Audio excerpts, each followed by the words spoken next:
नहीं कर सकता। कृष्ण कहते हैं अहम त्वाम सर्व पापेभ्यो मोक्षयिष्यामि, मेरी शरण में आओ, मैं समस्त पापों से तुम्हारा उद्धार कर दूंगा। तो भगवान श्री कृष्ण है ना, जो हरे कृष्ण महामंत्र जब हम इसका जप करते हैं, कीर्तन करते हैं, ये बहुत पवित्र और मंत्र है हरे कृष्ण महामंत्र, है ना। वो सारी शक्तियां इस महामंत्र में डाल दी हैं भगवान श्री कृष्ण ने, जो भगवान में स्वयं है। भगवान और भगवान के नाम में कोई अंतर नहीं है, कोई भेद नहीं है ना। तो हम भगवान के दर्शन नहीं कर पा रहे, लेकिन हम नाम रूपी भगवान के दर्शन कर पा रहे हैं। उतनी ही शक्ति है भगवान के उस नाम में। तो यहाँ पे भगवान श्री कृष्ण कह रहे हैं कि जब श्रील प्रभुपाद बता रहे हैं कि जब हम हरे कृष्ण महामंत्र का जप करते हैं तो भगवान का ये पवित्र नाम है, जो हमारे अंदर पाप पूर्ण क्रियाएं करने की इच्छा होती है, उस इच्छा को ये नाम जो है ये नष्ट कर देता है। हमारी पाप पूर्ण क्रियाओं से हमारी रक्षा करता है। हम पाप पूर्ण क्रियाएं नहीं कर पाते, तो कोई भी व्यक्ति पाप पूर्ण क्रियाएं करते हुए कृष्ण भावना अमृत में उन्नति नहीं कर सकता ना। हम पाप भी कर रहे हैं और हम नाम जप भी कर रहे हैं ना। जब हम सुबह नाम अपराध पढ़ते हैं तो उसमें भी आता है नाम के बल पर पाप करना, कि हम नाम जप कर रहे हैं और हम पाप भी कर रहे हैं, और हम ये समझ लेते हैं कि हम पाप कर रहे हैं तो ये नाम जो है हमारी रक्षा करेगा, लेकिन ऐसा नहीं होता है ना। नाम जप का फल अलग मिलेगा और जो अपराध कर रहे हैं उसका फल अलग मिलेगा। पुण्य कर्म करने से पाप कर्म नष्ट नहीं होते। पाप कर्म करने की सजा अलग से भोगनी पड़ेगी, पुण्य कर्म करने की सजा अलग से भोगनी पड़ेगी। तो इसलिए नाम जब जो कर रहे हैं वो उसका फल मिलेगा, लेकिन जो अब पाप कर रहे हैं, अपराध कर रहे हैं, उसका फल भी मिलेगा। तो हमें ये नहीं समझना है कि अगर मैं नाम जप कर रहा हूं तो मुझे पाप फल नहीं भोगने पड़ेंगे, है ना, वो भी हमें भोगने पड़ेंगे। तो भगवान श्री कृष्ण भगवत गीता में कहते हैं अहम त्वाम सर्व पापेभ्यो मोक्षयिष्यामि मा शुचः। आप क्या करो, मेरी शरण में आओ, एकमात्र आप मेरी शरण में आओ, सभी धर्मों को छोड़कर मेरी शरण में आओ, मैं तुम्हारी हर एक पाप से रक्षा करूंगा, मैं तुम्हारा उद्धार करूंगा। तो हम में से हर कोई हर जीवन में जाने या अनजाने में पाप पूर्ण क्रियाएं कर रहा है। हम जानबूझकर एक जानवर को मार सकते हैं और वह निश्चय रूप से ही पाप होगा। यदि हम इसे अनजाने में करते हैं तो भी यह पाप है। सड़क पर चलते हुए हम अनजाने में बहुत सारी चींटियों को मारते हैं। अपने जीवन के अन्य कार्यों से, जैसे खाना पकाते हुए, पानी भरते हुए, उखल और मूसल से मसाले पीसते हुए आदि में भी हम बहुत से जीवों को मारते हैं। जब तक हम कृष्ण भावना भावित नहीं हैं,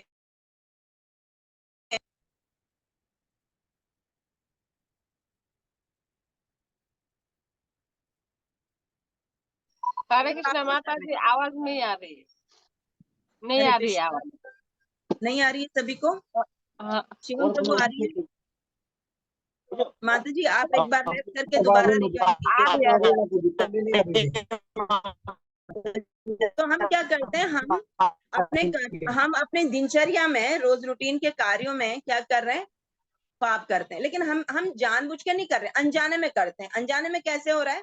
जैसे कि हम आग जलाते हैं भोजन बनाने के लिए। अब ये तो कोई पाप नहीं है, आग जलाना, हम अपने भोजन बनाएंगे उसमें, तो ये पाप तो नहीं है। लेकिन उस अग्नि में जब हम अग्नि प्रज्वलित करते हैं, उसमें बहुत सारे छोटे छोटे छोटे जीवाणु होते हैं जो जलकर भस्म हो जाते हैं। अब उसका पाप किसको लगेगा? उस अग्नि प्रज्वलित करने वाले व्यक्ति को लगेगा, क्योंकि हमने जलाई है ना आग।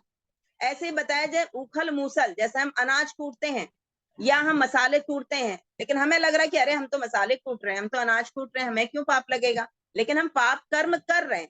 उसमें कुछ कुछ जीवाणु, इतने छोटे छोटे जीव तंतु होते हैं, हमें दिखाई भी नहीं देते, तो वो उनकी मृत्यु हो जाती है ना, तो वो पाप हमें लगता है। तो रास्ते में चलते चलते, अब हम जब चल रहे हैं जमीन में, रोड में, हम कोई देख देख के कदम रखते हैं क्या? नहीं रखते, है ना। जब हम चल रहे होते हैं, हमारे पैर के नीचे बहुत सारे ऐसे छोटे छोटे छोटे चींटियां, छोटे जीव जंतु होते हैं जो मर जाते हैं। तो उसका पाप किसको लगेगा? हमको ही लोग लगेगा। लेकिन हम क्या कर रहे हैं? हम पापी नहीं है। हम पाप से हमें ऐसा लग रहा है कि हमने तो कोई पाप आज दिन भर किया नहीं, लेकिन दिन भर आप सोचे हमने कितना पाप किया।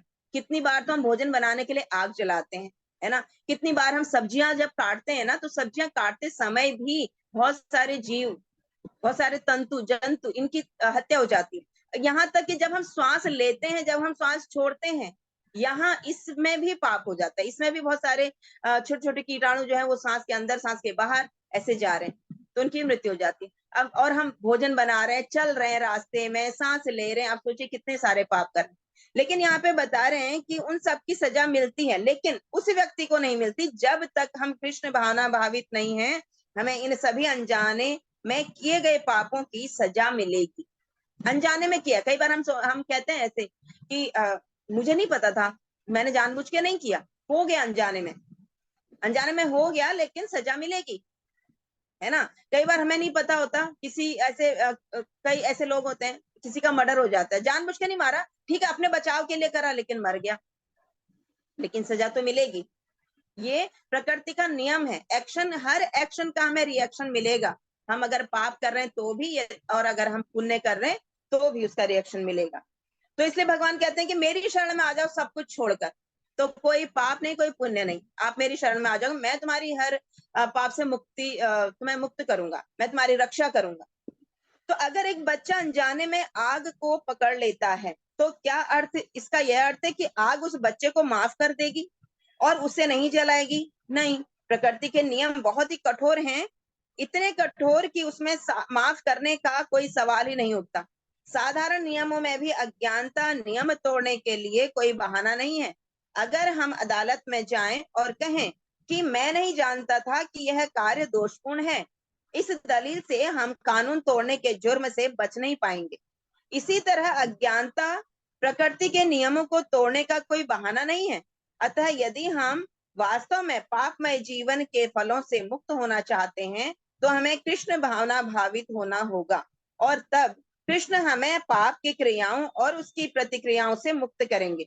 अतः इसीलिए यह बताया गया है कि कीर्तनीय सदा हरि, चैतन्य चरितामृत में बताते हैं कि व्यक्ति को हमेशा हरे कृष्ण कृष्ण कृष्ण हरे हरे, हरे राम राम राम हरे हरे का जप करते रहना चाहिए, जिससे कृष्ण हमें बचा सके। तो यहाँ पे बहुत सुंदर सुंदर उदाहरण श्रील प्रभुपाद ने दिया है। प्रभुपाद कह रहे हैं कि अगर एक बच्चा, हम देखते हैं कोई नादान बच्चा है, छोटा बच्चा है, उसने आग में हाथ डाल लिया, है ना, और आग क्या करेगी? हम सोचते अरे छोटा बच्चा, जलाएगी थोड़ी आग उसको, क्या ऐसा हो सकता है? ये पॉसिबल है? आग जलाएगी। क्यों? क्योंकि आग का नियम है जलाना, आग का धर्म है जलाना। उस अग्नि में अगर एक छोटा व्यक्ति, छोटा बच्चा हाथ डाले तो भी जलाएगा, एक जवान हाथ डाले तो भी जलाएगा, एक वृद्ध व्यक्ति हाथ डालेगा तो भी जलाएगा। क्यों जलाएगा? क्योंकि अग्नि का धर्म है जलाना, है ना। तो ऐसे ही हमें भी सोचना है कि यदि हम ऐसे पाप, मुझे तो पता ही नहीं था, यहाँ पे बहुत सुंदर उदाहरण दिया है कि हमें अदालत में जाना पड़ा, है ना, और वहां पर हम अपनी दलील दे रहे हैं कि नहीं नहीं, मुझे तो पता ही नहीं था कि ये गलत कार्य है, तो इससे क्या हम मुक्त हो जाएंगे, हमें सजा नहीं मिलेगी? नहीं, गलती हमने की है तो सजा मिलेगी, है ना। अब सपोज एक, जैसे हम रेड लाइट जंप कर देते हैं, हम सोचते हैं कि हमें किसी ने नहीं देखा, लेकिन बाद में क्या होता है? घर में आता है उसका चालान, बच नहीं पाते। वहां से आप उनकी आंखों को धोखा देके हम जंप कर जाते हैं, निकल जाते हैं, कई बार तो पकड़े जाते हैं, अक्सर पकड़े जाते हैं, लेकिन कभी कभी ऐसा होता है कि निकल जाते हैं, लेकिन क्या होता है? चालान घर वापस आता। हम इस प्रकृति में, इस भौतिक प्रकृति में, जब हम इन छोटे छोटे नियमों के प्रति, नियमों का जब हम उल्लंघन करते हैं, उनसे नहीं बच पाते हैं, तो उस परम परमेश्वर की सत्ता जहां चल रही है, उन नियमों से कैसे बच पाएंगे?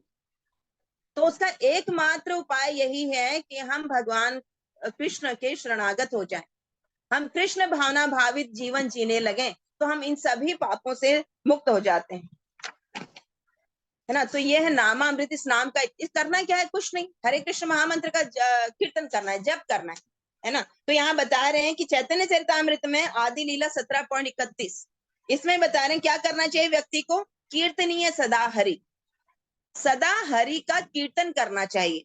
अब कौन सा कीर्तन है? हरे कृष्ण कृष्ण कृष्ण हरे हरे, हरे राम राम राम हरे हरे। तो ये पवित्र नाम दिया है भगवान ने हमें, इस नाम का हमें जप करना है, जो हमें सभी पापों से मुक्त कर सकता है। तो जो इस नाम की महिमा को समझ जाता है, वो क्या करता है? फिर दूसरे लोगों को भी प्रचार करता है कि इस नाम में तो इतनी शक्ति है, आप भी इस नाम का जप कीजिए, आप भी अपने सभी पापों से मुक्त हो जाएंगे। है ना। ऐसे बहुत सुनने में अटपटा लगता है कि हम कहेंगे अरे आपने पाप कर दिया, है ना, अच्छा मैंने कौन सा पाप किया, वो आग बबूला हो जाता है। लेकिन आप सोचिए, प्रभुपाद यहाँ बता रहे हैं कि छोटे सुबह होने से रात तक हम कहीं दूर नहीं जा रहे हैं, हम अपने ही जीवन से देखें, हम पाप तो नहीं कर रहे हैं लेकिन पाप हो रहा है। अग्नि प्रज्वलित कर रहे हैं खाना बनाने के लिए, उसमें पाप हो रहा है। सब्जी काट रहे हैं तो पाप हो रहा है, चल रहे हैं तो पाप हो रहा है, सांस ले रहे हैं छोड़ रहे हैं तो पाप हो रहा है। लेकिन हमने तो कुछ किया नहीं, पाप तो किया नहीं, बट हो रहा है, तो इसलिए उसका हमें सजा मिलेगी। तो इन सभी चीजों से बचने के लिए कृष्ण भावना भावित होना है। कृष्ण भावना भावित होने से हम क्या करेंगे, हम कीर्तनीय सदा हरि करेंगे। हर समय हम अकेले हों, हम संग में हों, हम मंदिर में हों, हम घर में हों, हम ऑफिस में हों, हम कहीं भी हों, हम ट्रेवलिंग में हैं, लेकिन फिर भी हम क्या करेंगे, हरे कृष्ण चलता रहेगा। महामंत्र, ये आप लोगों का रियलाइजेशन भी होगा, चलो इतने समय से आप लोग जुड़े हैं तो आपका रियलाइजेशन भी होगा कि अंदर अंदर आपका वो मंत्र चलता रहता है। आप किसी भी स्थिति, किसी भी परिस्थिति, किसी भी स्थान में होते हैं, वो नाम चलता रहता है। जब हम रोज इस नाम का स्मरण करते हैं, जब हम रोज इस नाम का जप करते हैं, तो हमें ये आदत बन जाती है ना। तो ये इसलिए वो हमारे आदतों में आ जाता है, हम हैबिचुअल हो जाते हैं उस चीज के लिए। तो हर पल हमें पता नहीं है, लेकिन हाँ जीवा चल रही है, मुख अंदर चल रहा है, नाम जप चल रहा है, तो हम उन सभी पापों से बच सकते हैं। तो फिर व्यक्ति को समझ आता है, अरे तो बहुत ही कीमती बहुमूल्य जो एक मंत्र है भगवान ने हमें दिया है, तो उसको क्या करना है, दूसरे लोगों को भी बांटना है, क्योंकि सभी लोग दुखी है संसार में। तो फिर क्या करता है, प्रचार ही सार है। अब इस मंत्र को सबको प्रचार करता है। तो कृष्ण प्रचारक पर दयालु करते हैं, दयालु रहते हैं, वे उन्हें भगवत धाम वापस ले जाते हैं। किस पर कृष्ण दयालु होते हैं, प्रचारक। प्रचारक कौन है, जो भगवान के पवित्र नाम का प्रचार, प्रचार मतलब दूसरों को देता है। अब उसमें उस देने लेने में प्रचारक का कुछ है क्या, कुछ नहीं है। प्रचारक कौन है, एक पोस्टमैन की तरह कार्य कर रहा है ना। सब कुछ दिया हुआ है हमें श्रील प्रभुपाद ने, सब कुछ दिया हुआ है भगवान ने, लेकिन उसको क्या कर रहा है, दूसरे लोगों तक पहुंचा रहा है। उसमें ना कुछ घटाना है ना कुछ बढ़ाना है। जैसे हम देखते हैं पोस्टमैन, कहीं किसी का कोई लेटर आता है या कोई मनी ऑर्डर आता है, तो वो क्या करता है, उसमें खोल के पढ़ता है, कुछ उसमें अपनी लाइन, अपनी एक आध लाइन ऐड कर देता है, कुछ एक आध लाइन इरेज कर देता है, या किसी के उसमें कुछ पैसे ऐड करता है या निकाल लेता है। ऐसा करता है क्या, नहीं करता। उसका काम क्या है, एज इट इज जिस पते पर वो आया है उस पते तक उसको पहुंचाना, जो उसमें पता लिखा गया है उस पते तक उसको पहुंचाना उस पोस्टमैन का कार्य होता है। तो प्रचारक को भी यही करना है, ना अपनी तरफ से कुछ घटाना ना बढ़ाना, उसको कुछ नहीं करना, सब कुछ परोसा हुआ मिला है, उसको बस दूसरे लोगों को परोस देना है, अपने तक ही सीमित नहीं रखना है ना, दूसरे लोगों को दे देना है। तो इस ऐसे व्यक्ति पर, ऐसे प्रचारक पर भगवान श्री कृष्ण क्या करते हैं, हमेशा दयालु रहते हैं। तो अगर हम अपना एक कदम आगे बढ़ाते हैं प्रचार करने के लिए, प्रचार कार्यों के लिए, भगवान की भक्ति देने के लिए, तो क्या भगवान उसको देते हैं, भगवान उस पर कृपा करते हैं, है ना। तो यहाँ इसलिए बता रहे कि भगवान उन प्रचारकों को अपने भगवत धाम वापस ले जाते हैं। हे अर्जुन, जो व्यक्ति अपने पूर्व कर्मों तथा ज्ञान के कलमश से मुक्त होकर मेरी शुद्ध भक्ति में तत्पर होता है और जो प्रत्येक जीव से मैत्री भाव रखता है, वह निश्चय ही मुझे प्राप्त करता है। किसको प्राप्त करता है, भगवान श्री कृष्ण को। कौन कह रहे हैं ये, कृष्ण कह रहे हैं अर्जुन से, जो व्यक्ति अपने पूर्व कर्मों तथा ज्ञान के कलमश से मुक्त होकर मेरी शुद्ध भक्ति में तत्पर रहता है। पूर्व कर्म, हमारे अंदर क्या है, बहुत सारे कलमश है ना, बहुत सारा अहंकार है, अहंकार रूपी कलमश। तो हम क्या समझते हैं, कोई अगर हमें कुछ बोलना चाहता है, भक्ति के बारे में बताना चाहता है, कृष्ण भावनामृत के बारे में, हम क्या, अरे हमें पता है, हाँ हाँ हमने सब पढ़ा हुआ है ना। गीता उनको दें तो क्या, नहीं नहीं हमारे पास है, नहीं हो तब भी बोल देता है कि नहीं नहीं हमारे पास है, हाँ हमें पता है, हम करते हैं, करते नहीं है। तो इसलिए यहाँ पर बता रहे हैं कि वो शुद्ध भक्ति में जब व्यक्ति तत्पर रहता है और प्रत्येक जीव से मैत्री भाव रखता है, मित्रता, सभी जीवों से मित्रता रखनी है। क्यों मित्रता रखनी है, क्योंकि हम सब उसी परमात्मा के अंश हैं। किसी से द्वेष नहीं रखना, किसी से ईर्ष्या नहीं रखनी है ना। इस भौतिक संसार में ईर्ष्या द्वेष ये सारी चीजें चलती हैं। तो इसके अगर ये चीजें चलेंगी, ईर्ष्या द्वेष रहेगा हमारे अंदर, तो हम भक्ति में अग्रसर नहीं हो पाएंगे, है ना। हम अपना शुद्धिकरण नहीं कर पाएंगे। यही तो शुद्धिकरण करना है हमें इस मंत्र के द्वारा, इस हरे कृष्ण महामंत्र के जप के द्वारा। हमारे अंतर बहुत सारे कलमश, बहुत सारे रोग हम कह सकते हैं, ये हमें लगे हुए हैं, लेकिन इनकी एकमात्र औषधि यही है कि हम हरे कृष्ण महामंत्र का जप करें। और प्रत्येक व्यक्ति से फिर हम क्या करेंगे, मित्र का भाव है ना, उसको अपना साथी का भाव उसके साथ हम व्यवहार कर पाएंगे। तो ऐसा व्यक्ति जो है, तो भगवान कृष्ण कहते हैं अर्जुन से कि अर्जुन, ऐसा व्यक्ति मुझे प्राप्त करता है।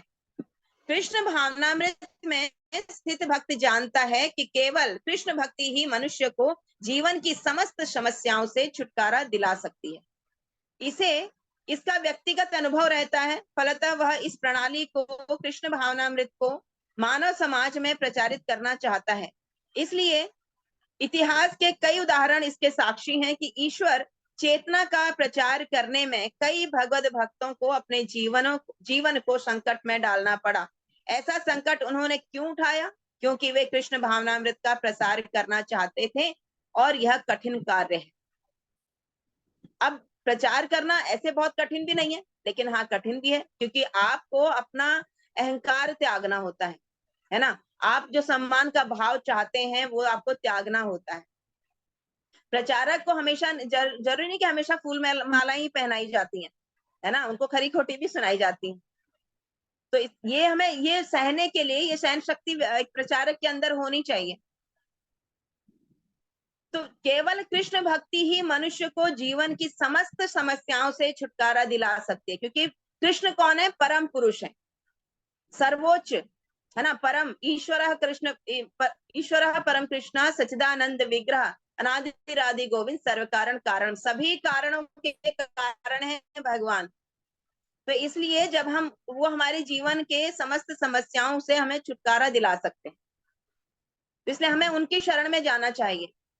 तो यहाँ बता रहे हैं कि इतिहास जो है वो साक्षी है किस चीज का, कि भगवान जो प्रचार करने में कई भगवत भक्तों को क्या होता है, संकट आते हैं। शिला प्रभुपाद ने ये इतना बड़ा मूवमेंट खड़ा किया, इतना बड़ा प्लेटफॉर्म खड़ा किया, क्या उनको कष्ट नहीं आए? बहुत सारे कष्ट है। हमारे जीवन में तो कुछ कष्ट है ही नहीं, हमें तो सब कुछ परोसा हुआ मिल रहा है, हमें तो सिर्फ दूसरों तक बढ़ाना है उसको, है ना। लेकिन शिला प्रभुपाद ने बहुत सारे कष्ट झेले। आप सोचिए कि वृद्धावस्था में वो, उससे पहले यहाँ भी उन्होंने बहुत स्ट्रगल किया, है ना। दिल्ली के चांदनी चौक स्थान पर छिप्पीवाड़ा नामक, आज उस समय वहां पे इस्कॉन नहीं था, आज वो इस्कॉन का एक मंदिर, एक छोटे से कमरे में प्रभुपाद रहते थे। वहां पे भागवतम ये सब लिखा करते थे, है ना, ट्रांसलेट किया करते थे। और फिर भगवत दर्शन उन्होंने एक मैगजीन निकाली, खुद ही उसको लिखते थे, खुद ही प्रूफ रीडिंग करते थे, खुद ही प्रिंटिंग के लिए जाते थे। एक बार जाते हुए उनको एक बैल ने उनको मार दिया, उस पर उनको चोट लगी, है ना। खुद ही उसको बेचने के लिए ट्रेन से, दिल्ली टू आगरा ट्रेन से जाते थे, उसको बेचते थे, फिर जो पैसा आता था उससे फिर अगला पेपर खरीद के अगली किताब के लिए, अगले मैगजीन के लिए फिर से रखते थे। और सुबह सुबह चले जाते थे, क्योंकि बाद में तो प्रिंटिंग ऑफिस जो था, प्रिंटिंग मिल जो थी, वहां पे भीड़ हो जाती थी। तो ये क्या करते थे, सुबह सुबह चले जाते थे बहुत जल्दी। आप सोचिए कितना स्ट्रगल किया, किसके लिए किया? वो तो ऑलरेडी भगवत भक्त हैं, उनको तो ऑलरेडी भगवत धाम प्राप्त है, वो तो भगवान के पार्षद हैं, भगवान के धाम से आए हैं, उनको तो वही धाम मिलेगा वापस। लेकिन इतनी मेहनत क्यों की उन्होंने? हमारे लिए की, हम जैसे बद्ध जीवों के लिए, क्योंकि ताकि हम समझ पाए भक्ति क्या है, हम अपने जीवन का उद्देश्य समझ पाए, इसलिए प्रभुपाद ने इतनी मेहनत की। उसके बाद वो 1 महीने का जलदूत पानी के जहाज से, है ना, अमेरिका गए। वहां जाके सोचिए अमेरिका में कैसा रहन सहन, कैसी व्यवस्था थी उनकी वहां पर। अगर प्रभुपाद लीलामृत पढ़ते हैं तो उसमें इतना मतलब कि हृदय को झंझोड़ देता है वो, कि प्रभुपाद ने कितना मेहनत, कितने स्ट्रगल किया है हमारे लिए। तो ये भगवान उनकी फिर रक्षा करते हैं, भगवान उनको शक्ति प्रदान करते हैं। तो इसीलिए सबका कर्तव्य बनता है किसी न किसी रूप में हम सभी को प्रचार करना चाहिए, है ना। तो प्रचार करना कठिन कार्य नहीं है, श्रील प्रभुपाद ने भी दिखाया। बहुत सारे भक्त ऐसे हैं जो प्रचारक हैं, बहुत अच्छा प्रचार करते हैं, लेकिन जीवन में बहुत सारे कष्ट हैं। तो भगवान भगवत गीता में ये भी कहते हैं कि मैं अपने, जो मेरा भक्त है, मैं उसका सबसे पहले क्या छीनता हूँ? उसकी धन संपदा छीन लेता हूं मैं। क्योंकि जो धन है ना, इसी धन से हम आ सकते हैं, इसी धन से हम आ सकते हैं। इस धन हमारे पास, इसलिए हमारे जो इस शरीर के संबंधी है वो हमसे आ सकते हैं, क्योंकि इसके पास धन है तो कभी मुश्किल समय में ये हमारे काम आएगा। तो सबसे पहले क्या करते हैं, भगवान कहते हैं मैं उसका धन संपदा छीन लेता हूँ। धन संपदा से ऐसे छीन जाती है तो हमारे जो शरीर के संबंधी हैं ये हमसे नाता तोड़ लेते हैं। अरे भाई अब तो इसके पास कुछ है नहीं, ये हमें क्या देगा, हमारी मदद क्या करेगा, अब ये हमसे मदद मांगेगा, इसकी मदद करनी पड़ेगी, छोड़ो इसको। तो वो संबंधी जो है हमारे हमसे संबंध छोड़ लेते हैं। फिर हमारे पास एकमात्र, अब हमारे पास ना संबंधी है ना हमारे पास धन संपदा है। अब हम क्या करेंगे, हम एकमात्र भगवान का आश्रय अब हमारे पास, तो हम भगवान के शरण में जाते हैं। तो बहुत सारे लोगों का प्रश्न भी होता होगा कि जब हम भक्ति कर रहे हैं इतने समय से, फिर हमारे जीवन में ये कष्ट क्यों आ रहे हैं, है ना। तो जीवन में कष्ट इसीलिए आते हैं। जब जीवन में कष्ट आते हैं तो सोचिए कि भगवान की नजर मुझ पर है, भगवान मुझे देख रहे हैं, है ना, तो तब भी हमें कष्ट आते हैं। तो हम कल्पना कर सकते हैं कि कृष्ण उन लोगों पर कितने दयालु हैं जो उनकी सेवा में लगे रहकर उनके लिए सभी प्रकार की मुसीबतें उठाते हैं। अतः यह सुनिश्चित है कि ऐसे लोग इस शरीर को छोड़ने के बाद परम धाम को जाते हैं। कौन लोग? जो भगवान किन पर कृपालु हैं? जो अपने जीवन में बहुत सारी मुसीबतें उठाकर, बहुत सारी परेशानियों को झेलते हुए भगवान के प्रचार में लगे हुए। तो बता रहे हैं कि सुनिश्चित है, श्रील प्रभुपाद कहते हैं कि सुनिश्चित है कि शरीर को छोड़ने के बाद वो व्यक्ति कहाँ जाएगा, भगवान के धाम को प्राप्त करेगा। भगवत गीता यथारूप अध्याय 11 के 55वें श्लोक में आप इसको पढ़ सकते हैं कि भगवान के यहाँ पे प्रभुपाद क्या कह रहे हैं, भगवान क्या कह रहे हैं, है ना। तो हम आप आगे बढ़ते हैं आध्यात्मिक उन्नति की ओर। तो अध्याय भगवत गीता अध्याय 7 श्लोक संख्या 14 है, तो आप लोग इसको रिसाइट करेंगे मेरे बाद। देवी होशा गुणमयी मम माया दुरत्या मामेव ये प्रपद्यन्ते माया मेताम तरन्ति ते। कौन पढ़ना चाहेंगे? अनम्यूट कीजिए और पढ़ लीजिए, वीडियो ऑन कर हरे लीजिए। कृष्ण माता जी। हरे कृष्णा। देवी ही एषा गुणमयी मम माया दुरत्या मामेव ये प्रपन्ते मामेतां तरन्ति ते। हरे कृष्ण। थैंक यू माता जी। और कौन पढ़ना चाहते हैं? प्लीज माता जी। देवीं एषा गुणमयी मम माया दुरत्या मामम एवं ई प्रपन्ते माया एतां तरन्ति ते। थैंक यू माता जी। जितेंद्र प्रभु आप पढ़ेंगे। हरे कृष्ण। हरे कृष्ण माता जी। माता जी 2 मिनट देनी पड़ेगी, गीता में ले लूंगा, एक बार गीता लेनी रखी। अच्छा ठीक है ठीक है ठीक है। शिवम प्रभु आज आप कर लीजिए जब तक।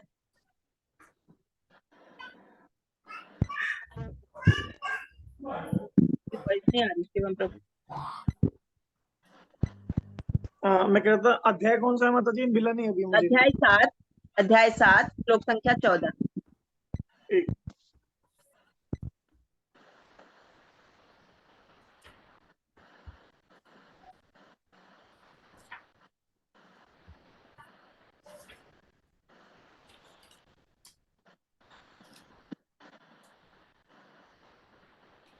कोई और करना चाहते हैं तब तक कर सकते हैं शायद।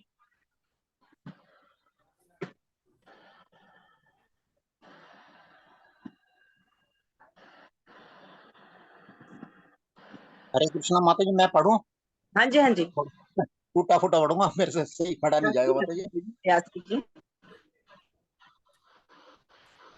देवी होशा गुणमयी मम माया दुर्तया मामेव ये प्रपद्यन्ते माया मेताम तरन्ति ते। Thank you Prabhu ji. Hare Krishna. Hare Krishna.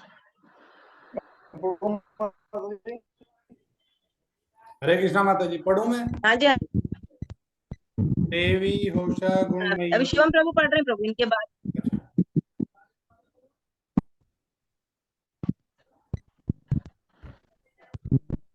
Voice नहीं आ रही तो जी पढ़ लिया, आवाज नहीं आई आप प्रभु, आप कर लीजिए, उनका नेटवर्क ब्रेक जा रहा है शायद।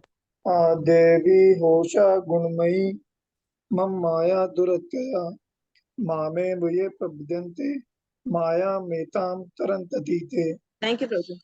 हाँ जितेंद्र प्रभु पढ़िए। देवी होशा गुणमयी मम माया दुरत्यया मामेव ये प्रपद्यन्ते माया मेतां तरन्ति ते। थैंक यू प्रभु जी। तो यहाँ बता रहे कि प्रकृति देवी होशा गुणमयी देवी शक्ति को पार कर पाना कठिन है। भगवान कह रहे हैं जो प्रकृति के 3 गुण है, प्रकृति के 3 गुण कौन से हैं? सतोगुण, रजोगुण, तमोगुण।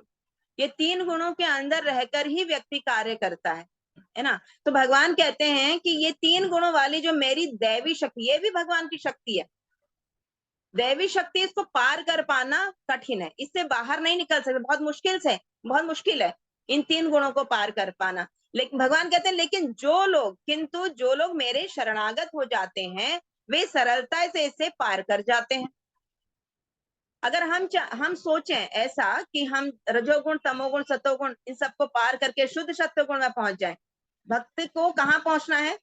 हम सोचते हैं सतोगुण तक जाना है, नहीं, सतोगुण तक नहीं, हमें सतोगुण से भी ऊपर एक गुण है शुद्ध सत्वगुण, तो शुद्ध सत्वगुण तक भक्त को जाना चाहिए, है ना। तो इन 3 गुणों को पार करना चाहिए, 3 जो दैवी शक्ति है भगवान की, इनको पार करना चाहिए। लेकिन पार हम कैसे कर सकते हैं? अपनी शक्ति से नहीं, हमारे अंदर कोई शक्ति नहीं है ना, हम इसको पार नहीं कर पाते। लेकिन कैसे कर पाएंगे? भगवान कहते हैं जो मेरे शरणागत हो जाता है, जो मेरे आश्रय में आ जाता है, वो इनको आसानी से पार कर जाता है, उनके लिए मुश्किल नहीं है। तो भगवान की शक्तियां अनंत शक्तियां हैं भगवान की, और ये सारी शक्तियां दैवीय शक्ति हैं। यद्यपि जीवात्माएं उनकी शक्तियों के अंश हैं, अतः दैवी हैं, किंतु भौतिक शक्ति के संपर्क में रहने से उनकी पराशक्ति आच्छादित रहती है। इस प्रकार भौतिक शक्ति से आच्छादित होने के कारण मनुष्य उसके प्रभाव का अतिक्रमण नहीं कर पाता। जैसा कि पहले कहा जा चुका है, परा तथा अपरा शक्तियां भगवान से उद्भूत होने के कारण नित्य हैं। जीव भगवान की पराशक्ति से संबंधित होते हैं, किंतु अपरा शक्ति अर्थात पदार्थ के द्वारा दूषित होने से उनका मोह भी नित्य होता है। अतः बद्ध जीव नित्य बद्ध है, कोई भी उसके बद्ध होने की तिथि को नहीं बता सकता। फलस्वरूप प्रकृति के चंगुल से उसका छूट पाना अत्यंत कठिन है, भले ही प्रकृति अपरा शक्ति क्यों ना हो, क्योंकि भौतिक शक्ति परम इच्छा द्वारा संचालित होती है, जिसे लांग पाना जीव के लिए कठिन है।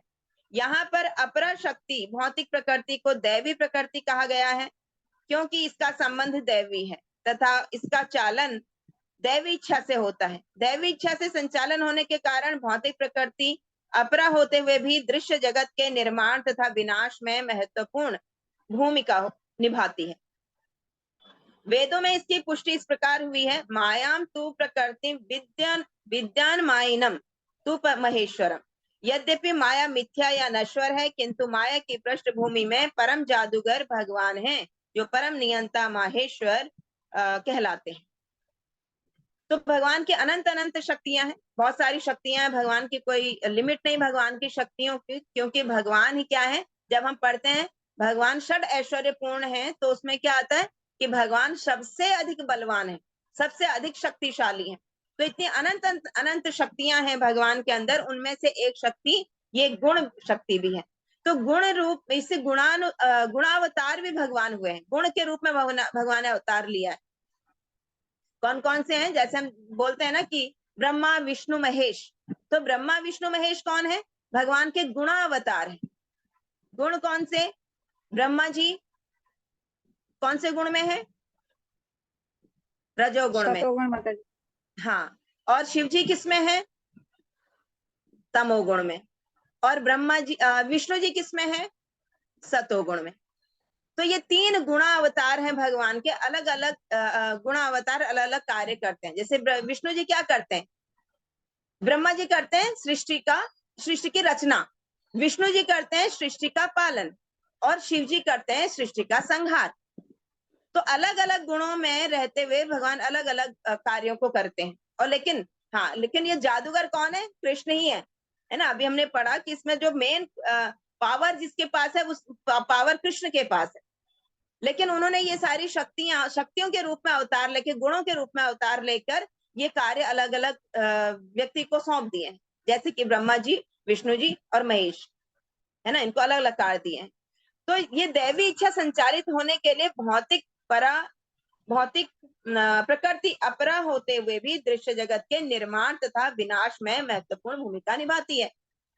अब ब्रह्मा जी क्या करते हैं, सृष्टि की रचना करते हैं, लेकिन क्या है, ये भी अपरा शक्ति है। तो इसलिए गुण का दूसरा अर्थ रस्सी यानी कि रज्जु भी है। इससे यह समझना चाहिए कि बद्ध जीव मोह रूपी रस्सी से जकड़ा हुआ है। यदि मनुष्य के हाथ पैर बांध दिए जाएं तो वह अपने आप को नहीं छुड़ा सकता। उसकी सहायता के लिए कोई ऐसा व्यक्ति चाहिए जो कि बंधा ना हो, क्योंकि एक बंधा हुआ व्यक्ति दूसरे बंधे हुए व्यक्ति की सहायता नहीं कर सकता। अतः रक्षक को मुक्त होना चाहिए। अतः केवल कृष्ण या उनके प्रमाणिक प्रतिनिधि गुरु ही बद्ध जीव को छुड़ा सकते हैं। बिना ऐसी उत्कृष्ट सहायता के भवबंधन से छुटकारा नहीं मिल सकता। भक्ति या कृष्ण भावनामृत इस प्रकार के छुटकारे में सहायक हो सकता है। कृष्ण माया के अधीश्वर होने के नाते इस दुर्लभ शक्ति को आदेश दे सकते हैं कि बद्ध जीव को छोड़ दे। वे शरणागत जीव पर अहेतु की कृपा तथा वात्सल्यवश ही जीव को मुक्त किए जाने का आदेश देते हैं।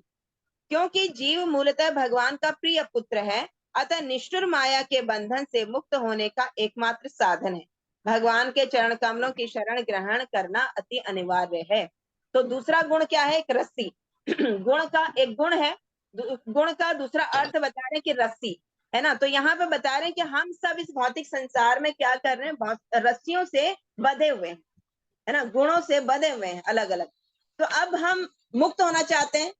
हम चाहते हैं कि मेरी जो हाथ पैर बंधे हुए हैं, मेरे इन हाथ पैरों को कोई खोल दे। तो कौन खोलेगा, कौन व्यक्ति चाहिए हमें इसके लिए, जो एक मुक्त व्यक्ति हो, जो जिसके हाथ पैर ना बंधे हो, वो व्यक्ति हमें चाहिए ताकि वो मुझे आके खोल सके। अगर मैं भी बंधा हूं और सामने वाला व्यक्ति भी बंधा है तो क्या मैं उससे सहायता मांगूंगी? अगर मैंने मांग भी ली तो क्या वो मेरी मदद करेगा? नहीं करेगा, क्यों, खुद ही बंधा हुआ, उसको तो खुद मदद की जरूरत है। वो मेरी मदद कैसे कर सकता है ना। तो ऐसे ही बता रहे हैं कि हम जब इस भौतिक संसार में इन रस्सियों से बंधे हुए हैं तो हमें एक कोई ऐसा मुक्त व्यक्ति चाहिए उसके लिए, जो हमें इस बंधन से मुक्त करेगा। तो हम जन्म मृत्यु रूपी रस्सी से बंधे हुए हैं और हम इस जन्म मृत्यु जरा व्याधि से मुक्त होना चाहते हैं, तो किसी ऐसे मुक्त व्यक्ति के शरण में हमें जाना चाहिए। तो मुक्त व्यक्ति कौन है? वो मुक्त व्यक्ति हैं हमारे गुरु। गुरु परंपरा से जुड़ने के लिए इसीलिए बोला जाता है कि हमें गुरु बनाना है तो किसी परंपरा से गुरु बनाना चाहिए, क्योंकि उसमें वो सारी शक्तियां हैं जो हमें इस जो बंधन है हमारा उससे खोल सकते हैं। क्योंकि गुरु स्वतंत्र है, वो किसी बंधन में नहीं है। वो इस भौतिक संसार में आए हैं, इस भौतिक संसार में कार्य कर रहे हैं, तो लेकिन उनके अंदर वो शक्ति है कि वो हमें लेकिन वो कर्मों से बंधे नहीं है। वो भगवधाम से आए हैं, भगवधाम वापस जाएंगे। वो हम सब बद्ध जीवों के उद्धार के लिए यहाँ पर अवतरित होते हैं ना। तो इसलिए यहाँ बताया जा रहा है कि कृष्ण भावनामृत इस प्रकार के छुटकारे में सहायता हो सकता है। कृष्ण माया के अधीश्वर होने के नाते इस दुर्लभ शक्ति को आदेश देते हैं। तो भगवान किसको आदेश देते हैं? जो अपनी गुण शक्ति है भगवान की, उस गुण शक्ति को भगवान आदेश देते हैं कि छोड़ दो इसको, ये व्यक्ति मेरी शरण में आया हुआ, इसे कष्ट मत दो, इसे तुम मुक्त करो। तो भगवान की आज्ञा तो पालन करेंगे ना, क्योंकि भगवान सबके मालिक हैं, तो हमें उससे मुक्त कर देगा। तो एकमात्र जो हम इस निष्ठुर माया के बंधन से मुक्त होने का हमारे पास एक ही साधन है। वो क्या साधन है? हरे कृष्ण का मंत्र करें और भगवान कृष्ण का आश्रय लें। अपना सर्वस्व भगवान को ही समझें कि मैं ठीक है, हम घर परिवार में हैं, हमारी जिम्मेदारी है, गृहस्थ जीवन में हम हैं।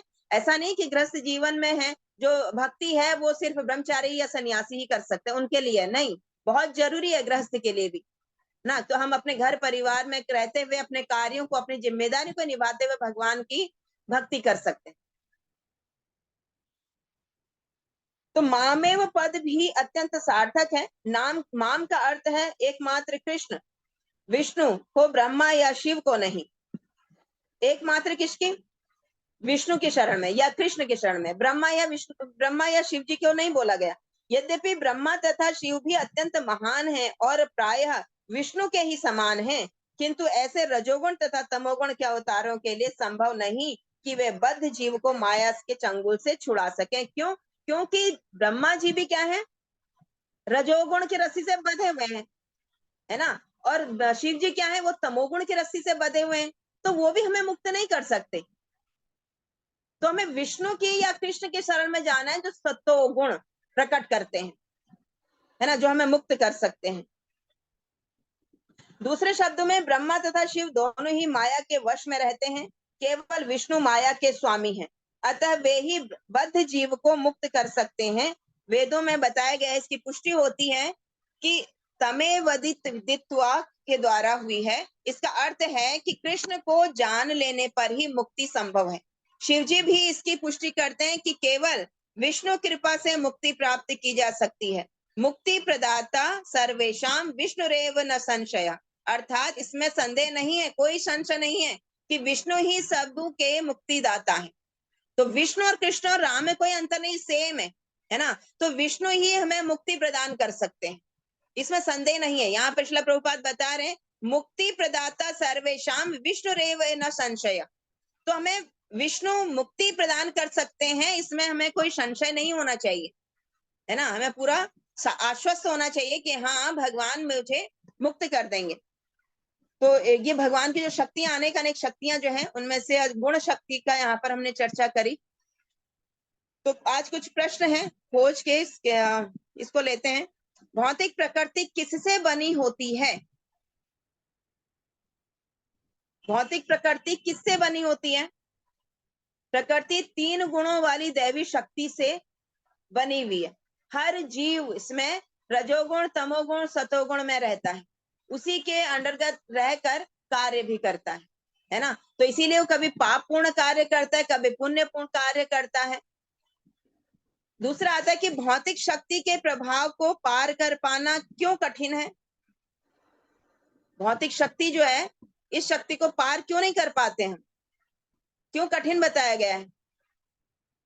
हरे कृष्णा माता जी, क्योंकि भगवान की दैवी शक्ति है ना माता जी, इसे जब तक हम भगवान की शरणागत नहीं होंगे तब तक पार नहीं कर पाएंगे। हरि बोल, बहुत अच्छा, बिल्कुल। जब तक भौतिक शक्ति क्या है, भगवान की ही एक शक्ति है। तो भगवान की शक्ति को पार करने के लिए कहाँ जाना पड़ेगा? भगवान की शरण में जाना पड़ेगा। तो जब तक भगवान को सरेंडर नहीं करेंगे, जब तक भगवान की शरणागत नहीं जाएंगे, तो हम उसको पार नहीं कर पाएंगे, है ना। तो बद्ध जीव को नित्य बद्ध क्यों कहा गया है? दूसरा प्रश्न, बद्ध जीव को नित्य बद्ध क्यों कहा गया? आप उस श्लोक के नीचे तात्पर्य में पढ़ेंगे, ये सारे आंसर आपको उसमें मिलेंगे। बद्ध जीव को नित्य बद्ध क्यों कहते हैं?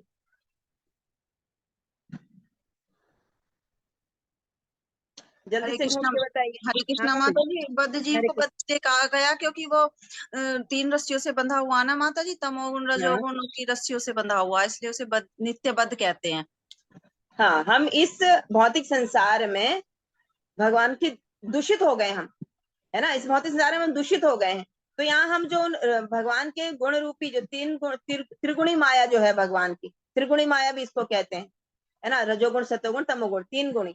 तो इससे हम बंधे हुए हैं, इसलिए हम क्या है? नित्य बद्ध जीव हैं, नित्य बद्ध जीव। अब नित्य बद्ध जीव से हमें मुक्त कराने के लिए यहाँ पर कौन आए? हमारे आचार्य आए, श्रील प्रभुपाद आए हैं, गुरु आए हैं, ये ग्रंथ आए हैं, शास्त्र दिए हैं भगवान ने कि इनका अध्ययन करो, इनके शरणागत जाओ, शास्त्रों का अध्ययन करो, गुरु के शरणागत हो जाओ, तो आप क्या करोगे? मुक्त हो जाओगे, है ना। हम नित्य बद्ध से नित्य मुक्त में आ जाएंगे। इस माया से बाहर निकलने में कौन हमारी मदद करता है? क्यों यह कैसे होता है?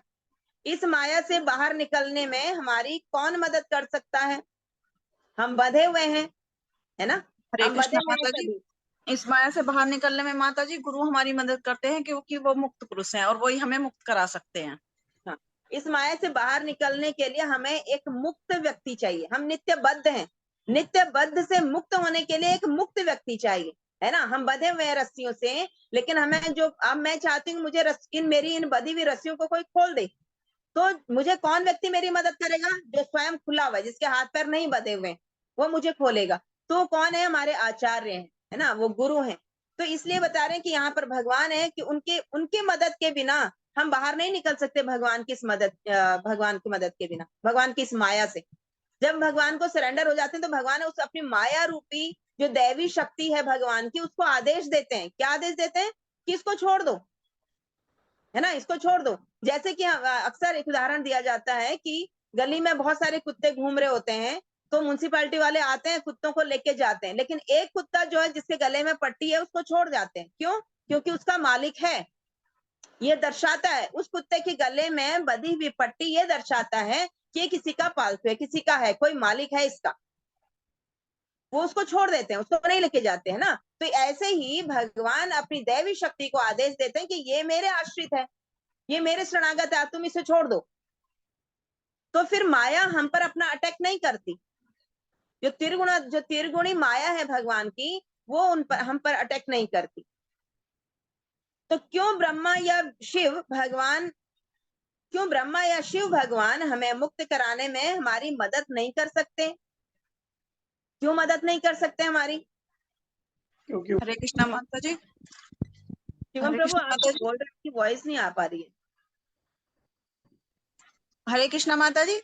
हाँ जी माता जी, हरे कृष्ण। माता जी, शिव ब्रह्मा और विष्णु हमें इसलिए मुक्त नहीं कर सकते क्योंकि वो खुद इन त्रिगुणी माया से बंधे हुए हैं, 3 रस्सियों से। यस माता जी, लेकिन विष्णु जी कर सकते हैं माता जी हमारी हाँ, मदद, विष्णु जी करते हैं। हाँ जी शिव माता जी, और नहीं कर सकते। शिव और ब्रह्मा नहीं कर सकते, क्योंकि ब्रह्मा जी रजोगुण में बद्ध हैं और शिव जी तमोगुण में, है ना। तो ये खुद रस्सियों से बंधे हुए हैं। अब ये सोचिए कि ब्रह्मा जी की भी मृत्यु होती है। 100 साल की उम्र है ब्रह्मा जी की, हमारे इस कलयुग की 100 साल की नहीं, ब्रह्मलोक के 100 साल की उम्र है, और उसके बाद उनकी भी मृत्यु होती है। तो वो भी इसका मतलब बंधे हुए हैं, तभी तो मृत्यु होती है ना। तो ये शिव जी और ब्रह्मा जी रजोगुण और तमोगुण के प्रतीक हैं, उसमें बंधे हुए रस्सियों से, इसलिए ये हमारी मदद नहीं कर सकते। ये हमारी, इनको अगर हम प्रेयर भी करते हैं कि हमें मुक्त करो, तो ये क्या करेंगे? ये भगवान की शरण में हमें भेज सकते हैं, बस इतना कर सकते हैं। तो अब प्रयोग आ रहा है कि अब तक भक्ति योग के माध्यम से आप अपने कौन कौन से अनर्थ दूर करने में समर्थ हुए हैं, अपना अनुभव बताएं। ये बहुत अच्छा प्रश्न है। तो एक 2 मिनट लेके सब लोग बताइएगा कि जब से आप भक्ति में आए, कृष्ण भावना भावित में आए हैं, तो इस कृष्ण भावना भावित योग के माध्यम से आपने अपने अंदर के कौन कौन से ऐसे अनर्थ थे जिनको आपने दूर की? कौन सी हमारे अंदर ऐसी कमियां थी जिनको हमने दूर किया इस महामंत्र के जप से? एक एक करके सब बताइए। जितेंद्र प्रभु आप स्टार्ट कीजिए। हरे कृष्णा माता जी, दंडवत प्रणाम। प्रणाम। जब से हम जुड़े हैं परंपरा के साथ, एक तो गुरु जी का आशीर्वाद मिलता रहता है, सबसे पहली बात तो ये। और गुरु जी के आशीर्वाद के साथ साथ जब हम हरे कृष्णा महामंत्र का जाप करते हैं, तो तामसिक गुण और तामसिक जीवन में जो रह रहे थे, उन चीजों से तो दूर हो गए हैं बिल्कुल ही। और आपके आशीर्वाद, भगवान की ऐसी कृपा है कि मतलब 1.5 साल हो गया है, कभी कहीं आना जाना भी होता है तो मौका ही नहीं मिलता है, मतलब वो चीज हमारे सामने ही नहीं आती है ऑटोमेटिकली। और एक तो ये है, और बदलाव ये होता है माता जी कि पहले टेंशन या कुछ भी रहती है नॉर्मल जीवन में, तो अब एक आनंद वर्ड जो है वो अति उत्तम है कि अब कैसा हो रहा है, आनंद में जी रहे हैं बस। हरि बोल, बहुत अच्छा, थैंक यू प्रभु जी। तो ये बदलाव है। शिवम प्रभु आप बताइए। हरे कृष्णा माता जी। मेरा माता जी, मैं कहूँगा मेरा क्रोध खत्म हो गया है काफी हद तक। हरि बोल। सबसे बड़ा दुश्मन है क्रोध हमारा। मुझे ये कहते हैं कि तू शांत रहता है बहुत, और तो बस अपने में मस्त रहता है। तो ये मुझे लगता है सबसे बड़ा चेंज हुआ है कि मैं अब कृष्ण की भक्ति में रहता हूँ। तो अगर किसी से बात भी होती है तो सबसे ज्यादा चर्चाएं वही मेरी उनके बारे में ही होती है। तो ये कहते थे कि भाई कृष्ण का दीवाना बना घूमता है। हरि बोल, बहुत अच्छा। थैंक यू प्रभु जी। विजय प्रभु। माता जी, इसमें मैं एक चीज हाँ हाँ हाँ जी, कहना माता जी, जी जी, क्रोध खत्म नहीं हो रहा है कैसे भी करके। होगा अब मतलब बस। एक तो ये रहता है कि नॉर्मल मतलब वैसे शांत रहते हैं, कोई भी होता है तो कई बार मन में आता है कि चलो ठीक है छोड़ो जाने दो, लेकिन कई बार जब कोई गलत कर रहा होता है ना, उसको देख के ना मतलब बिल्कुल ही आपक हो जाती है, ये क्या कर रहा है, क्यों कर रहा है भाई, तुम्हें तो गुस्सा आता है उस चीज को देख के। ये होता है प्रभु। अगर हम ना उस गलत करने वाले को रोक सकते हैं तो हमें रोकना चाहिए। अगर नहीं रोक सकते हैं, या वो नहीं हमारी सुन पा रहा है, या कुछ ऐसा संबंध है, या कुछ ऐसी स्थिति है, नहीं रोक पा रहे हैं, वो नहीं सुन रहा है, तो उसके लिए भगवान से प्रे करेंगे कि आप इसको सद्बुद्धि दें, है ना। वो चीज लेकिन बस उनको गलत करता है, वो देख के कंट्रोल नहीं, फिर मन करता है कि सुना दो अच्छे से। हाँ, वो चीज होती है। लेकिन उस गलत करने वाले के ऊपर क्रोध करके हम अपना आपा खो देते हैं। हाँ, वो बाद में तब महसूस होता हाँ, है माता जी कि तो क्यों। वो भी हमें नहीं करना है। हाँ जी। वो भी नहीं करना है, क्योंकि उसका फिर रिएक्शन भी हो जाता है साथ में ना।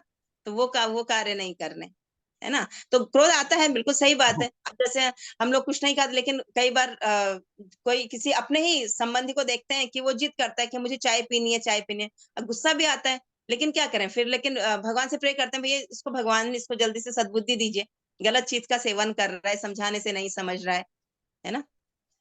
विजय प्रभु आप बताएं। हरे कृष्णा माता जी। माता जी मैंने प्याज लहसुन छोड़ दिया माता जी, हरि बोल। और ये कंठी माला पहन लिया माता जी। बहुत सुंदर, थैंक यू प्रभु जी, बहुत अच्छा, है ना। अब भगवान के पालतू बन गए, भगवान की नजर हमेशा भगवान के कंठ, बस ये हम कुछ ऐसा भगवान का प्रदूषित पत्ता हमेशा मेरे भोजन, गले में है। हाँ हमेशा, है ना। तो भगवान तो बिना तुलसी दल के भोजन भी अपना स्वीकार नहीं करते, तो हम अगर कंठी धारण नहीं करेंगे तो कैसे स्वीकार करेंगे। तो अब हम भगवान को समर्पित हैं, है ना। थैंक यू प्रभु जी। करम सिंह प्रभु। हरे कृष्ण माता जी, दंडवत प्रणाम। दंडवत प्रणाम। माता जी बस ऐसा है, थोड़ा सा जब से माला वाला करने लगे प्रभु जी की कृपा से ऐसी रही है कि अपने परिवार से कौन क्या कर रहा है उससे मतलब नहीं रहता, बस अपने भगवान की भक्ति में अपने आप में लीन रहे और छुट्टी रहे, वो ये रहे, शांति से बहुत मिल रहे। अच्छा, लेकिन प्रभु जी परिवार को भी हमें जोड़ने का प्रयास करना है ना। परिवार, अभी अपने परिवार माता के जी आप शुभचिंतक हैं, कोशिश ही तो कर सकते हैं, कोई ना जुड़े तो क्या करें उसे। कोशिश करनी है, कोशिश करनी, ऐसा मत, अच्छी बात है आप कर रहे हो और आप अपने उन सब चीजों से दूर रह रहे हो, लेकिन वो भी हमारे संबंधी, उनको देखकर भी हमें दया का भाव होना चाहिए कि अरे तुम भी कर लो, है ना। एक कर लो, एक माला कर लो, ज्यादा नहीं तो, है ना। एक कुछ 11 बार बोल दो, 2 बार बोल दो, 4 ऐसे धीरे धीरे धीरे करके उनको आगे आगे हमें बढ़ाना चाहिए, ठीक है। और वैसे भी आप उधर हरे से कृष्ण माता जी, कॉल। हाँ हाँ कोई बात नहीं, ठीक है। दिल कुमारी माता जी, पुष्पा सलाल माता जी, दिल कुमारी माता जी, हाँ जी माता जी बोलिए। माता जी आप अनम्यूट कीजिए अपने आप को, आप अनम्यूट कीजिए। ठीक है माता जी, हरे हाँ कृष्णा। हाँ बताइए, आपने जब से आप हरे कृष्ण महामंत्र का जप कर रहे हो, आपके हाँ, अंदर से कौन कौन जो कमियां थी, जो अनर्थ थे, उनकी निवृत्ति हो गई है, कौन कौन से ऐसे हाँ, अनर्थ थे।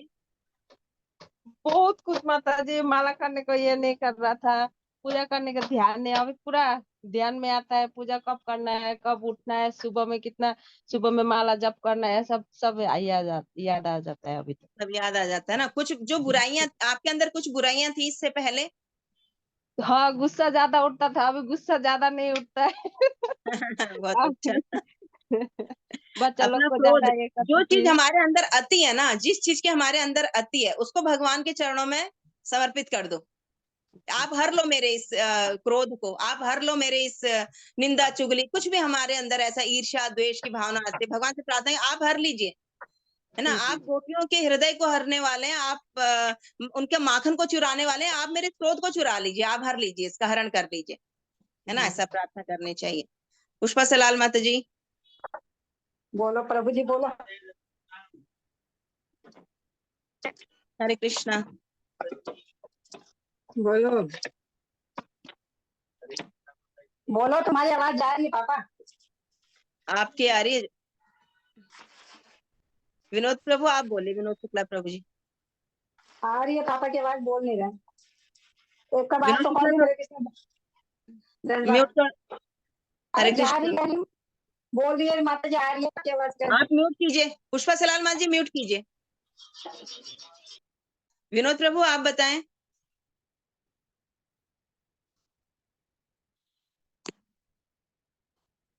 हरे कृष्णा। विनोद प्रभु जी है नहीं आप यहाँ पे।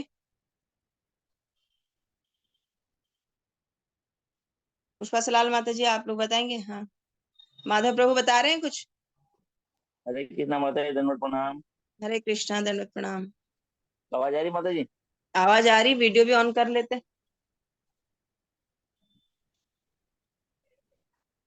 माता जी। हाँ हरे जी। कृष्णा माता जी, दंडवत प्रणाम। हरे कृष्णा, दंडवत प्रणाम। मैं अपना सब कुछ तामसिक जितना भी था वो प्रभु के चरणों में छोड़ आया हूँ। हरि बोल, बहुत सुंदर। हाँ, सब कुछ छोड़ दिया, लहसुन प्याज जो भी था, जितनी भी तामसिक चीजें थी। और कोई और, अनर्थ, और अपना और क्रोध, सुबह अपना ईर्ष्या क्रोध द्वेष, सब ये ये सब खत्म कर दिया।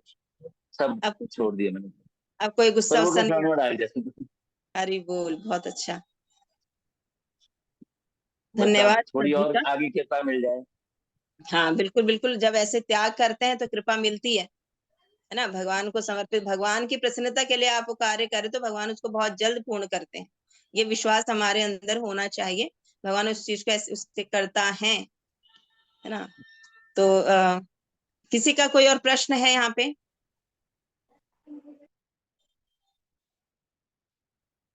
कोई प्रश्न है किसी का? कोई प्रश्न नहीं है तो सबको आज समझ में आ गया था आज की क्लास। हरे हरे कृष्ण कृष्णा। माता जी। हाँ जी, अभी ज्वाइन किया एक ओप्पो करके है, CPS 2461। हरे कृष्णा। हरे कृष्ण माता जी, मैं ये कह रहा था, चंडाल किसे कहते हैं माता? चंडाल कौन होते हैं? चांडाल जो कुत्ते का मांस खा जाते हैं। समझ रहे प्रभु जी? ऐसे चांडाल, चांडाल जो कुत्ते का मांस खा जाते हैं, लेकिन भगवान की भक्ति करने से ये व्यक्ति भी मुक्त हो जाता है, शुद्ध हो जाता है।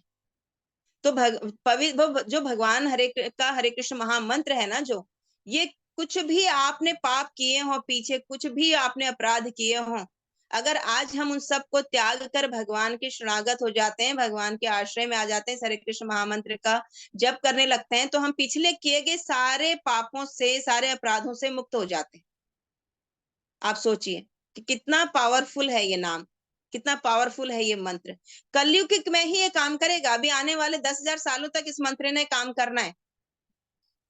तो 10,000 सालों में अभी कई पीढ़ियां हमारी निकल चुकी होंगी, है ना। तो हमें अधिक से अधिक प्रचार करने का, अधिक से अधिक प्रयास करना है कि भगवान लोगों को भक्ति से जोड़ पाए और उन सब का भी उद्धार हो पाए, है ना। भौतिक जगत है यहाँ दुखालयम अशाश्वतम, यहाँ दुख ही दुख है, कष्ट ही कष्ट है, परेशानियां ही परेशानियां हैं। कोई भी मुक्त नहीं है इस भौतिक संसार के दुखों से, कष्टों से। सबके जीवन में है, किसी के जीवन में किस प्रकार के, किसी के जीवन में किसी प्रकार के। कोई धन से परेशान है, कोई गरीबी से परेशान है, लेकिन परेशानियां सबके जीवन में है ना। तो लेकिन एकमात्र भगवान की शरण में जाने से ही हम सारे कष्टों से, बीमारियों से, परेशानियों से, कुछ भी सबसे मुक्त हो जाते हैं। क्योंकि इन भगवान क्या है? सर्वोत्तम परम पुरुष है भगवान कृष्ण। तो वो उनमें वो सारी शक्तियां हैं कि हमारे सारे कलमशों का हरण कर लेंगे, तो हमें मुक्त कर देंगे। लेकिन कब करेंगे? जब हम उनकी शरण में जाएंगे। हमें जैसे बच्चे को भूख लगती है तो मांगता है ना माँ से खाना कि मुझे भोजन चाहिए, तो माँ भोजन देती है, तो पेट भरता है। तो ऐसे ही हमें समझना होगा कि हम परेशान हैं, हम दुखी हैं इस जीवन में, इस जगत, इस भौतिक संसार में। इसको भौतिक संसार बोला। संसार, संस मतलब दुख होता है, दुखों का सार है ये संसार जहां हम रह रहे हैं, जिसे हम अपना समझ के यहाँ पर आधिपत्य जमाए बैठे हैं अपना। हम स्वामित्व जता रहे हैं अपना, हम स्वामी बनने का प्रयास कर रहे हैं। कुछ नहीं है यहाँ पे दुखों के अलावा। यहाँ आना जाना, जन्म मृत्यु जरा व्याधि, जन्म होगा, बीमारी आएगी, बुढ़ापा आएगा, मृत्यु हो जाएगी। ये हर एक जीव, चाहे वो अमीर है, चाहे वो गरीब है, वो देशी है, वो विदेशी है, सबके जीवन में ये चलेगा। लेकिन मुक्ति का कारण कौन? एकमात्र भगवान श्री कृष्ण के शरण में जाने से हम मुक्त हो जाते हैं। तो क्यों ना हम, इतना आसान तरीका हमें बताया गया है ना। हरे कृष्ण महामंत्र का जप करो, कुछ नहीं करना, महामंत्र का जप करना है बस। अपने जीवन रूटीन में 16 माला एकादशी व्रत ये बताया गया है। एटलीस्ट हम 16 नहीं तो 2 माला से तो हम स्टार्ट कर सकते हैं। बट हमारे हृदय में ये इच्छा होनी चाहिए कि हाँ, मुझे भगवान के शरणागत होना है, मैं करूंगी, मैं करूंगा ये भगवान के पवित्र नाम का जप, जो मेरे गुरु ने, जो श्रील प्रभुपाद ने, है ना, चैतन्य महाप्रभु भगवान अपने ही धाम से इतना कीमती बहुमूल्य वस्तु हमारे लेकर आए हैं, उसका मैं आश्रय लूंगा या लूंगी। ये हमारे अंदर विश्वास होना चाहिए, ऐसा संकल्प होना चाहिए। तो धीरे धीरे धीरे धीरे हम उस मार्ग पर आगे बढ़ते हैं, है ना। बहुत सारे यहाँ पर हैं, बहुत सारे आप लोगों में से ही, कि पहले चाय कॉफी नॉन वेज लहसुन प्याज सब कुछ चलता था, लेकिन उसके लिए कोई प्रयास करना पड़ा आपको? कोई प्रयास नहीं करना पड़ता। सिर्फ मंत्र में आपकी श्रद्धा होनी चाहिए, भगवान में आपकी श्रद्धा होनी चाहिए। हाँ, ये मंत्र मुझे वो मुक्ति दिलाएगा। तो धीरे धीरे इन सब चीजों से अनासक्ति अपने आप से हो जाती है। आप अपने चाय कॉफी पीना बंद कर दिया, लहसुन प्याज खाना बंद कर दिया, जो ड्रिंक करता था ड्रिंक करना बंद कर दिया, जो नॉन वेज खाता था नॉन वेज खाना बंद कर दिया, ये किसका प्रभाव हुआ? ये भगवान के उस पवित्र नाम का प्रभाव हुआ, और कोई शक्ति नहीं ये सब करने की, भगवान के उस पवित्र नाम का ये प्रभाव था। ठीक है, हरे कृष्णा। ओप्पो करके ज्वाइन किया माता जी, आप नाम हरे बताएं कि कृष्ण आप माता कहाँ जी, से हैं? ये पूनम मेरी भतीजी है माता जी, आज ज्वाइन करिए, इनका स्वागत करो, वेलकम। अच्छा अच्छा अच्छा, ओके ओके, ठीक है ठीक है, स्वागत है पूनम माता जी आपका। तो हरे कृष्ण महामंत्र से आपका स्वागत करते हैं। हरे कृष्णा कृष्णा कृष्णा हरे हरे, हरे राम राम राम हरे हरे। तो अगर कोई प्रश्न नहीं है तो यहीं पे विराम करते हैं आज की क्लास को। हम सभी उन वैष्णव के चरणों में प्रार्थना करते हैं जो कल्प वृक्ष के समान है, पतितों का उद्धार करने वाले हैं, सभी वांछाओं को पूर्ण करने में सक्षम है। वांछा कल्पतरुभ्यश्च कृपा सिंधुभ्यैव च पतितानां पावनेभ्यो वैष्णवेभ्यो नमो नमः। वैष्णव ठाकुर की जय, अनंत कोटि वैष्णव वृंद की जय, जगत गुरु श्रील प्रभुपाद की जय, आप सभी उपस्थित भक्तों की जय। हरे कृष्णा।